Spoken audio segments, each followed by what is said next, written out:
Bom dia, boa tarde, boa noite. Bom, antes de começar, eu queria compartilhar um fato muito bacana e te fazer um pedido logo em seguida. O fato é que os agregadores de podcast começaram a recomendar o Parentalidade Preta para novos ouvintes.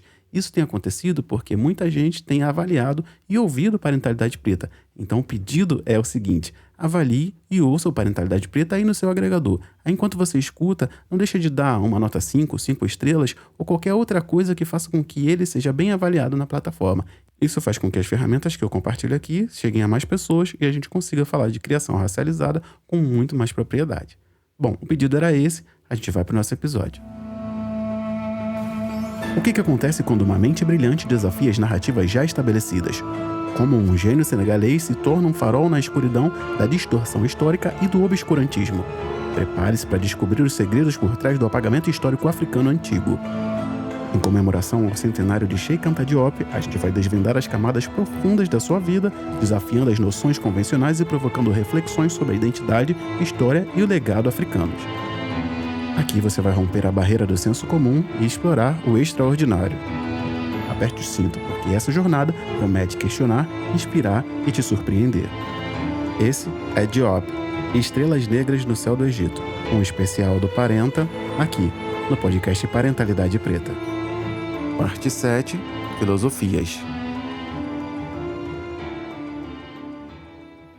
No episódio anterior você viu que muito da filosofia antiga, Maat, tem influência direta na Bíblia. Tanto que a gente não tem condições de separar 3 palavras básicas para a construção crítica que o Parentalidade Preta propõe ao longo desse especial. E as palavras são Bíblia, Egito e Grécia. Nessa parte da construção, a gente vai se prender a um livro em especial, que já foi anteriormente citado aqui, o de Provérbios, que consta em uma das versões mais antigas do mundo da Bíblia, a Bíblia Septuaginta.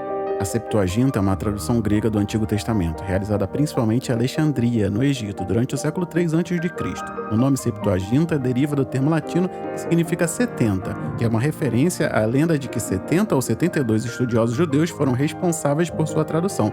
No entanto, a história por trás dessa lenda pode ser um pouco mais simbólica do que a literal.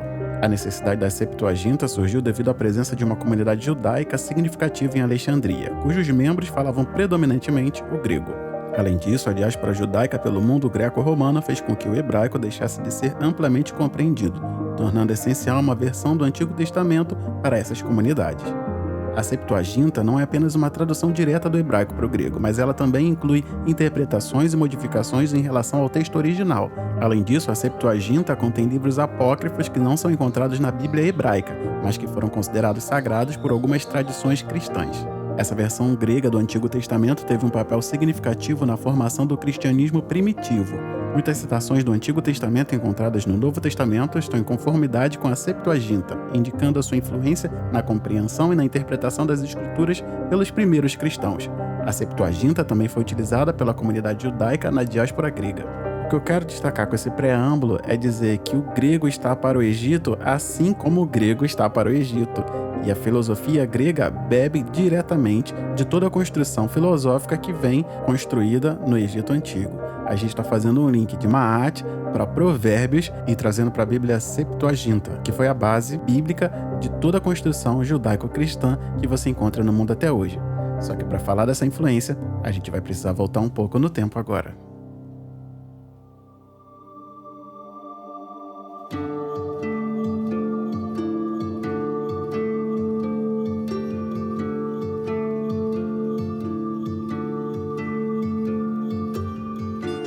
Hoje persiste um debate muito acalorado a respeito da extensão e a natureza da filosofia no Egito Antigo.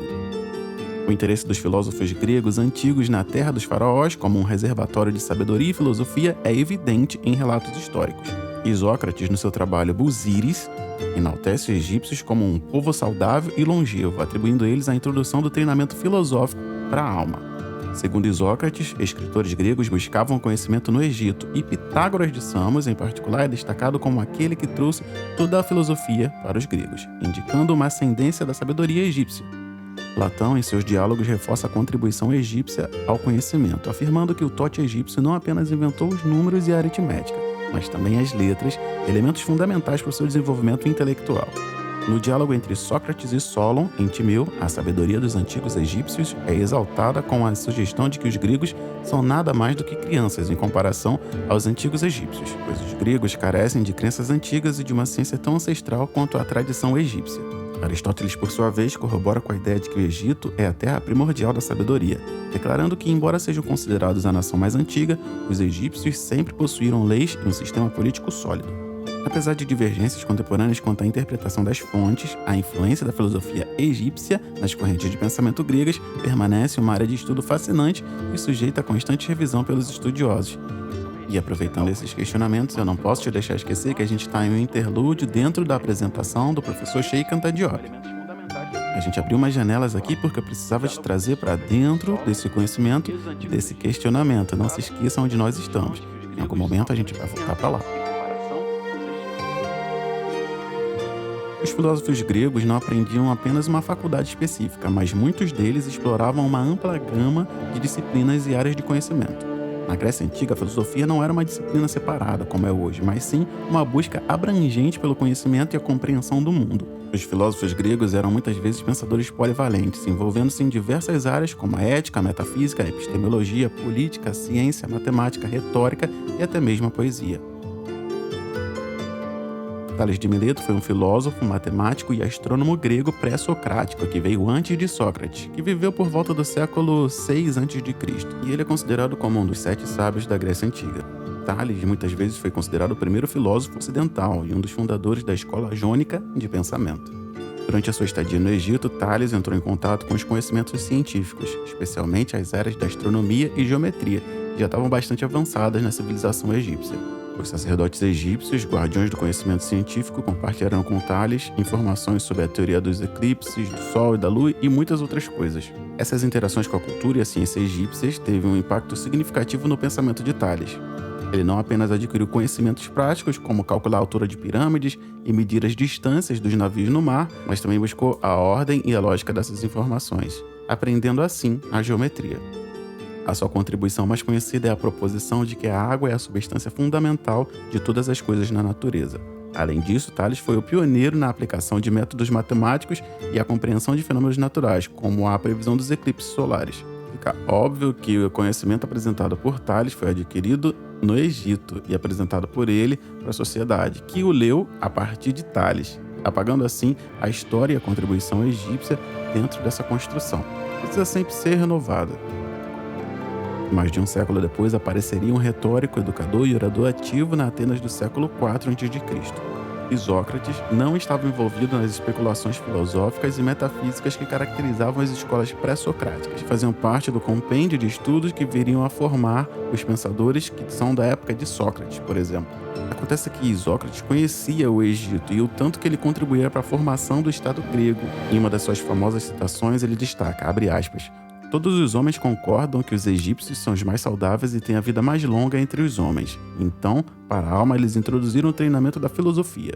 Fica óbvio que essa multidisciplinaridade do pensamento egípcio, africano, antigo, gerou muitos frutos que estão aí no mundo presentes até hoje, inclusive na filosofia grega, que é dita a filosofia clássica, que aprendeu muito em Kemet e no Egito. Tanto que você vê influências até na Bíblia, com a ligação que a gente fez de Maat ao livro de Provérbios. Então fica meio óbvio de onde vem essa construção de pensamento filosófico antigo. E por falar desse pensamento, a gente vai voltar mais uma vez onde muitas dessas coisas antigas e importantes até hoje foram criadas. Mas a gente vai fazer isso depois do intervalo.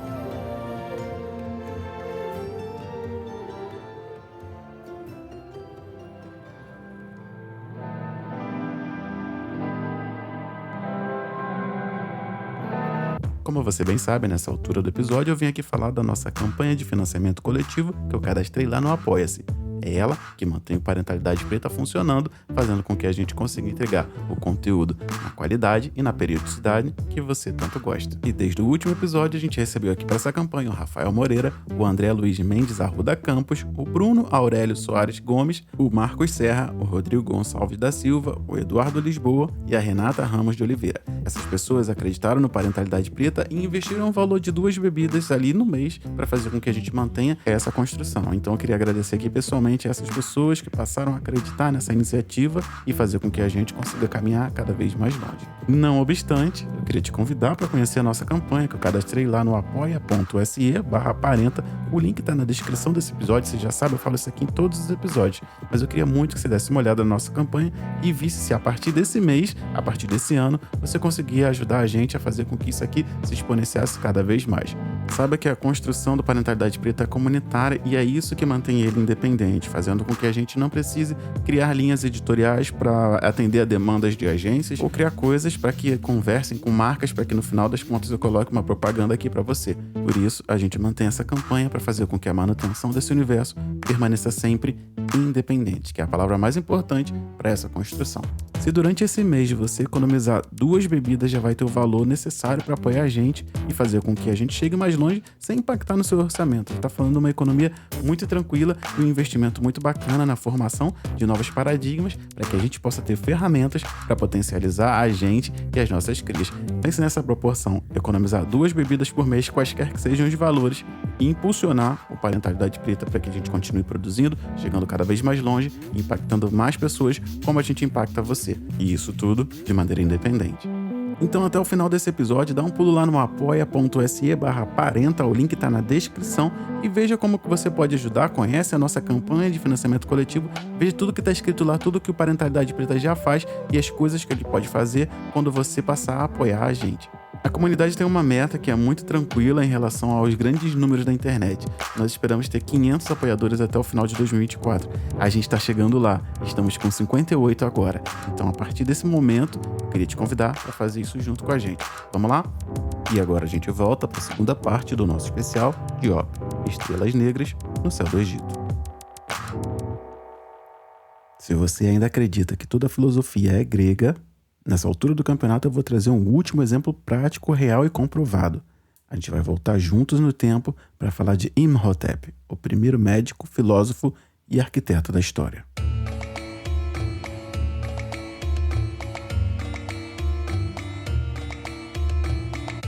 Na remota cidade de Saqqara, onde as construções se erguiam majestosas contra o céu egípcio, havia uma câmara secreta oculta nas profundezas da terra. Imhotep, o mágico egípcio, conhecido por suas habilidades em arquitetura, engenharia e medicina, estava prestes a realizar uma proeza que permaneceria na memória dos tempos. Envolto em vestes de linho branco, adentrava a câmara sagrada com uma determinação resoluta em seus olhos.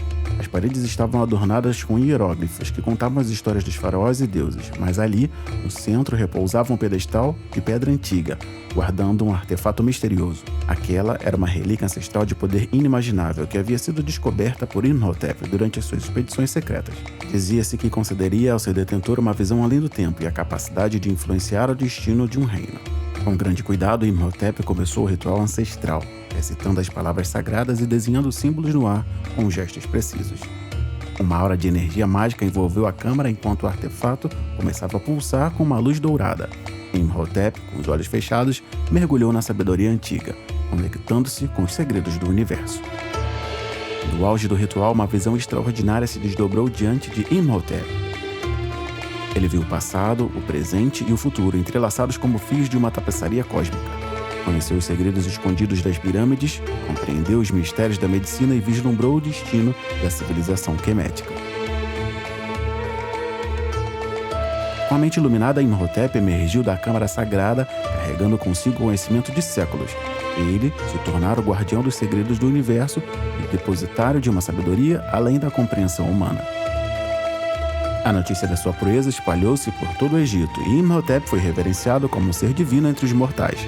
Sua contribuição para a arquitetura, medicina e conhecimento transcendia os limites do tempo. A câmara secreta, agora impregnada com energia ancestral, permaneceu selada como um santuário de sabedoria, testemunhando o legado extraordinário de Imhotep ao longo dos séculos. Logo ele, que foi considerado médico, engenheiro, arquiteto e mágico do Império Egípcio. Depois desse conto fictício, eu vou ler o artigo de Tânia Regina Pinto em contribuição ao site Primeiros Negros, cujo link você encontra no site que está na descrição do episódio, falando sobre Imhotep. E ele é o seguinte, abre aspas. O primeiro filósofo da história da humanidade é mais conhecido como idealizador da primeira pirâmide construída pelos egípcios. Além de médico genial, ele nos deixou os primeiros mapas das constelações e a ideia da energia vital e do alinhamento dos chakras, como um caminho para a cura integral. O verdadeiro pai das ciências médicas é africano, Imhotep, filho de Khedouan e do deus Paf. Mestre de obras do reino chamado Khenefer, viveu durante o antigo Império Egípcio entre os anos de 2686 e 2613 a.C.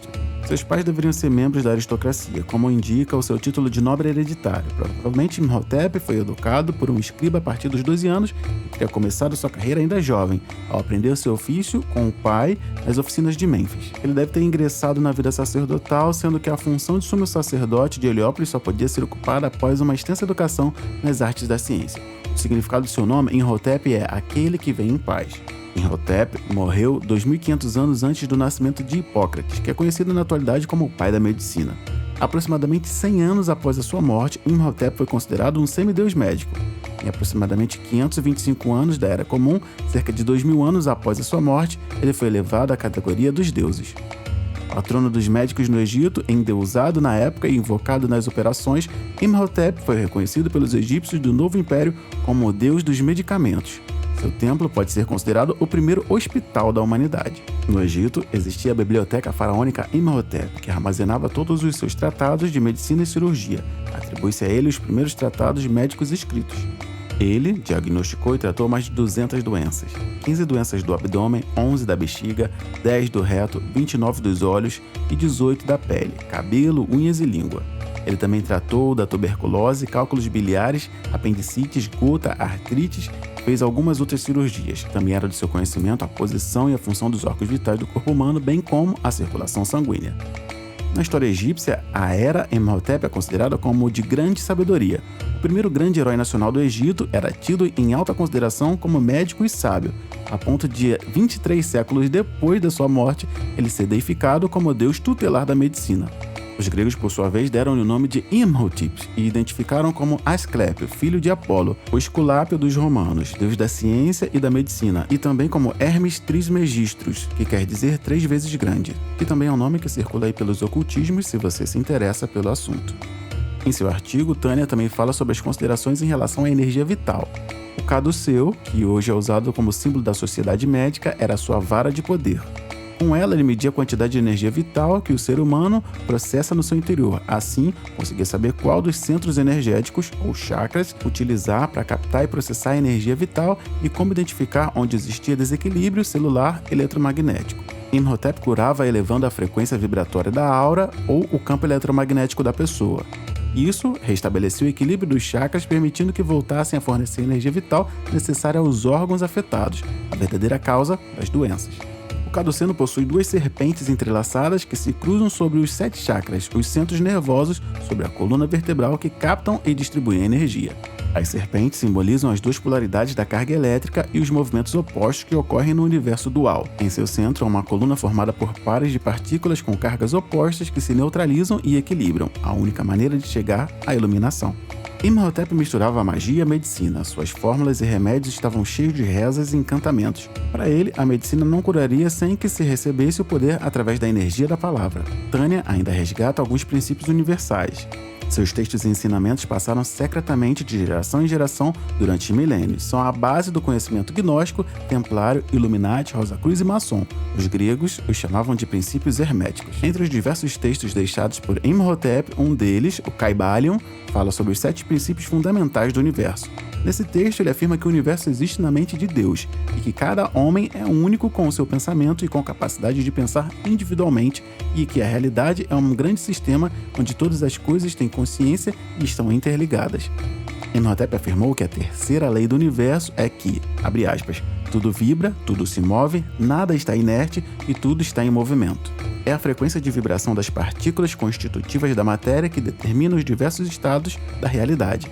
A densidade da matéria, a mente e a altíssima vibração do espírito. Ainda se sugere que quanto maior a frequência de vibração, mais elevado o nível de consciência e de informação, respeito e mais avançado no caminho evolutivo.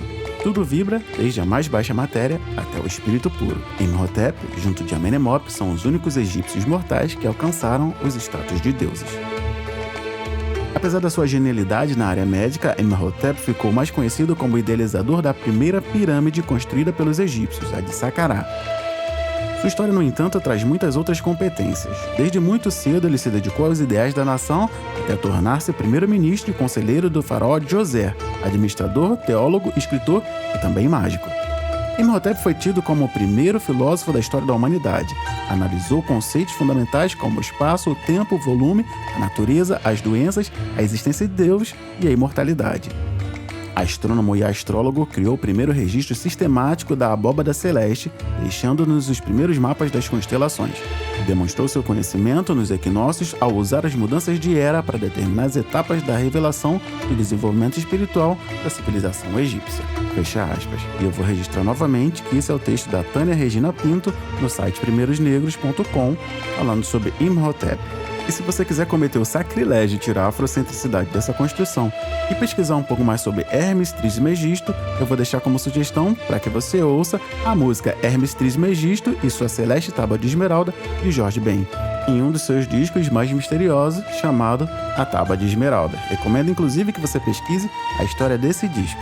Até que a gente volte no próximo episódio.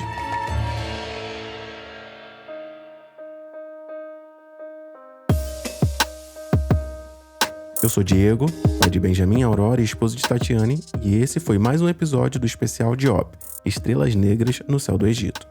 Esse é um spin-off do Parenta, que é o carro-chefe aqui do podcast Parentalidade Preta, onde eu vou propor uma construção em comemoração ao centenário do nascimento do doutor e professor Sheikh Anta Diop, que tanto é referência para as construções do Parentalidade Preta como o universo. O podcast Parentalidade Preta faz parte do Parentaverso, que é o universo que se completa e se expande em qualquer lugar onde você consiga achar a menção Parentalidade Preta. Em todas as mídias do Parentalidade Preta, eu busco compartilhar ferramentas que eu adquiri ao longo do tempo para que a gente possa investir numa criação racializada, que projete os nossos filhos para frente com uma consciência racial empoderada de verdade. Eu não sei se você sabe, mas exatamente nesse momento o podcast Parenta, que é o carro-chefe aqui do Parentalidade Preta, está entre temporadas. Isso quer dizer que esse episódio é um spin-off. A gente está soltando conteúdos além que estão expandindo esse universo. Então, se você gostou desse especial, eu vou te convidar para continuar por aqui e até que saia o próximo episódio, você ouça os outros episódios aqui do podcast Parentalidade Preta e tudo que tem sido compartilhado até agora. Bom, eu te espero na próxima. Não deixa de acessar o @Parentalidade Preta e de colaborar com a nossa campanha de financiamento coletivo, que é o que faz com que esse universo aconteça. Acessa lá o apoia.se/parenta. Se você gostou desse episódio, manda ele para alguém e não deixa de classificar o Parentalidade Preta aí no seu tocador. A gente se vê na próxima. Grande abraço e até mais.